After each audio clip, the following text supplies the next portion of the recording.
So guys, huling tulay, pang-apat bago tayo mag-ano sa asementadong kalsada. Ayun na pala asementado. Nakikita ko na.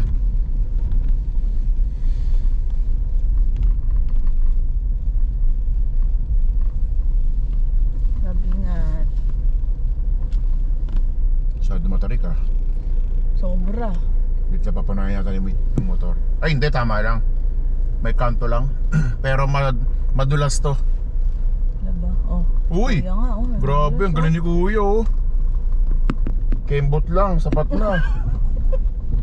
Pero totoo yun, pero biro. Oo. Kembot mo lang talaga. Oo nga. Nakita ko nga siya eh. Uy! Gago.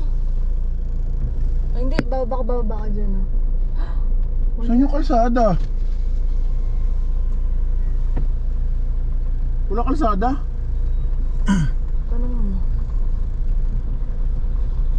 Naku. Naku, hindi meron to. Naku, inakit yung motor eh. Hindi meron to. Ito, baba ka. O, ayun po. Oh. Kuya, may mga kalsada? Wala na. Shucks. Wala na. Paano yan?